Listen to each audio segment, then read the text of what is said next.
Travailler dans le domaine de la sécurité maritime, c'est aussi et avant tout acquérir une solide formation qui permettra d'intégrer ce secteur et d'y évoluer tout en continuant à se former au long de sa carrière. Dans cet épisode, nous allons aller à la rencontre de Madame Chantal Kofi, qui travaille à l'Académie régionale des sciences et techniques de la mer et à l'Institut de sécurité maritime interrégional, tous deux basés à Abidjan, en Côte d'Ivoire. Cela va être l'occasion de découvrir son parcours et également d'en savoir davantage sur les défis et les opportunités qui se présentent aux femmes qui souhaitent exercer des fonctions dans ces métiers. Je suis Chantal Kofi, chef de département communication et marketing à l'Académie régionale des sciences et techniques de la mer, également chargée de communication à l'Institut de sécurité maritime interrégional ISMI. Je suis spécialiste en marketing et communication d'entreprise depuis plus d'une vingtaine d'années et j'ai participé, à pas mal de formations organisées dans le cadre de l'Union européenne.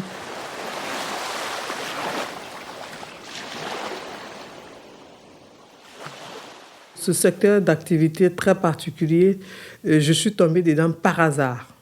Étant étudiante, on sort de l'école, on se pose des questions, qu'est-ce que je fais? Mais un jour comme ça, quelqu'un me dit, écoute, il y a un recrutement quelque part à Yopougon, à Abidjan bien sûr.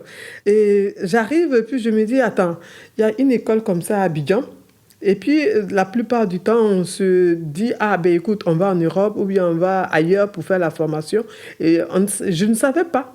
J'ai dit, Yopougon, de quoi tu parles? Et donc, comme ça, je me retrouve à l'Académie régionale des sciences et techniques de la mer, très loin de là où j'habite. Et franchement, j'étais un peu perdue.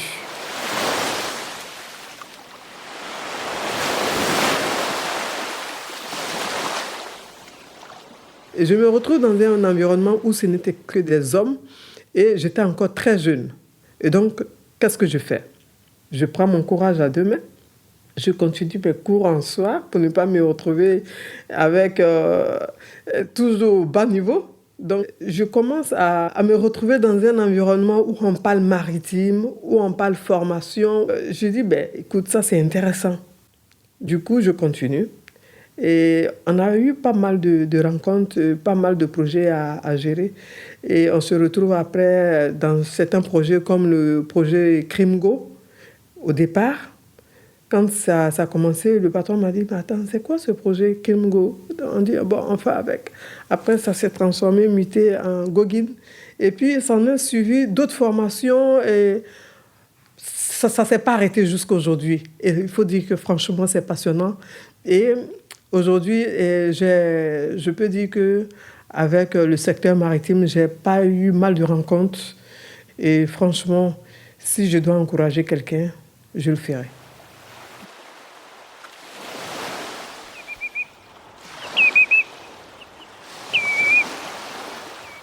Lors de notre conversation, Madame Kofi a tenu à me faire part de chiffres concrets sur la place qu'occupent les femmes dans le cadre de ces formations, que ce soit celles consacrées aux métiers liés à la navigation ou encore celles orientées vers des postes plus sédentaires dans l'administration. Ces statistiques, vous allez l'entendre, parlent d'elles-mêmes. Elles soulignent tant les progrès effectués que les efforts qui nécessitent encore d'être encouragés afin d'améliorer l'équilibre femmes-hommes dans ces cursus de formation. Alors, il y a deux catégories de formation que je dirais que... C'est vrai, il y a la formation maritime de façon générale, qui est l'Académie régionale des sciences et techniques de la mer. Il faut dire que l'ISMI est une entité de l'Académie régionale des sciences et techniques de la mer qui a ouvert ses portes depuis 2015. Du coup, on peut avoir des pourcentages de l'ISMI comme avoir un peu les pourcentages de mer ASTM. En ce qui concerne l'Académie régionale des sciences et techniques de la mer, si je vais sur les pourcentages de 2020 à 2024, on a plusieurs entités. C'est-à-dire, quand je dis plusieurs entités, il y a plusieurs écoles. Il y a l'École supérieure de navigation, l'ESN. Vous voyez que ça augmente au fur et à mesure. Ça, c'est ce qui concerne l'École supérieure de navigation pour ceux qui vont en mer, c'est-à-dire les capitaines au long cours, les officiers mécaniciens et autres, tout ça. Donc, ce sont les formations de l'École supérieure de navigation.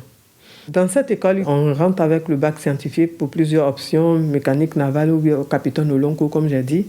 Et donc, du coup, ces formations-là, il y a peu de femmes. Mais au fur et à mesure, avec les années, vous voyez que ça augmente.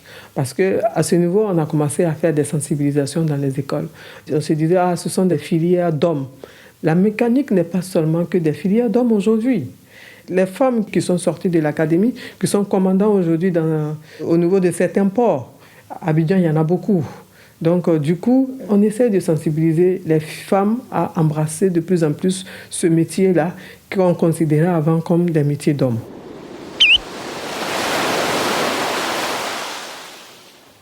Alors, je me dirige vers l'École supérieure des transports maritimes, l'ESTM. On verra qu'il y a beaucoup plus de femmes parce que ce sont des métiers de sédentaires, c'est-à-dire qu'ils ne vont pas en mer, ils sont plus dans les bureaux, ils sont plus dans les administrations. Quand je prends un effectif 732, vous verrez qu'à la fin, à la sortie, il y a 102 femmes. En 2020. En 2021, on a eu 95 femmes. En 2022, on a eu 189 femmes. En 2023, 113, ainsi de suite. Alors, quand je prends le ratio de toutes ces formations-là, de 2020 à 2024, pour les femmes, au niveau de l'École supérieure de navigation, on est à 5,25%. C'est pas bon. Pour ce qui concerne l'École supérieure des transports maritimes, on est à 17,78%, ce qui est un peu intéressant. Mais de plus en plus, on continue toujours les sensibilisations dans les écoles afin que ces filles-là puissent s'intéresser au métier et éviter surtout le langage. Ce sont des filières, ce sont des formations d'hommes. Ce sont des filières de formation d'hommes autant que des filières de formation de femmes. Et on leur demande de s'investir pour ces métiers aujourd'hui qui sont pourvoyeurs d'emplois.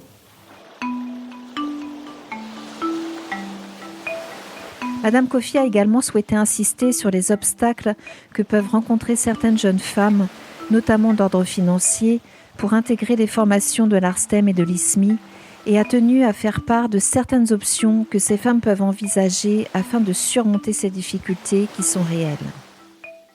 Comment faire pour augmenter le nombre de femmes pour ces différents cursus-là?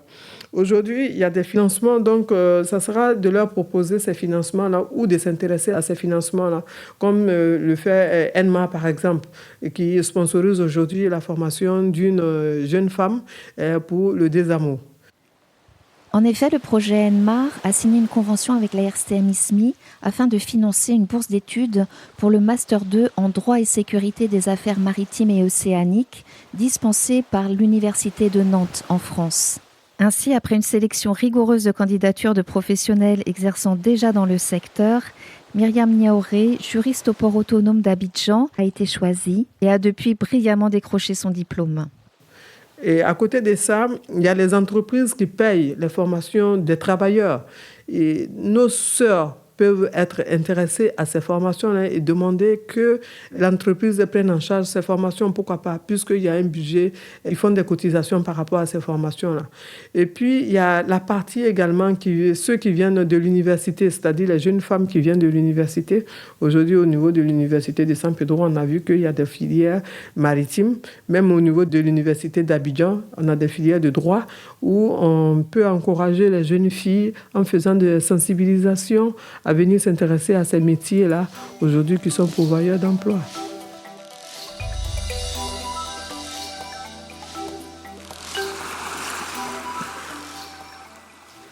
Aujourd'hui, ces jeunes femmes-là, je pense qu'il manque de sensibilisation à tous les niveaux.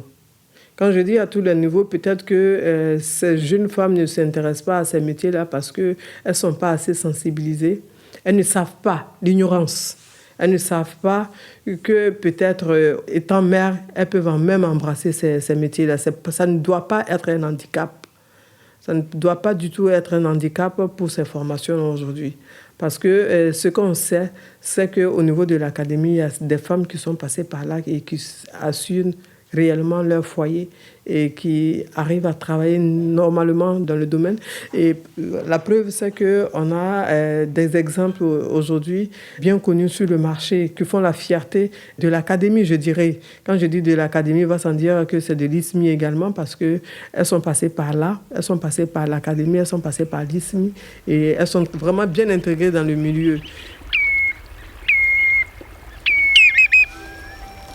À la fin de notre discussion, j'ai demandé à Madame Kofi comment elle voyait l'avenir de la place de la femme dans le secteur de la sécurité maritime dans le golfe de Guinée. Je suis aujourd'hui, par rapport au golfe de Guinée, tout ce bouillonnement qu'il y a, je suis vraiment très optimiste pour la formation. Quand je dis la formation, je laisse à côté les hommes. Pardon, je parle plus des femmes. Elles ont leur part du gâteau à prendre. S'il y a 3 mots que je dois dire à l'intention des femmes, à l'intention des filles, ce sera beaucoup de rigueur, beaucoup de persévérance et puis être toujours parmi les meilleurs.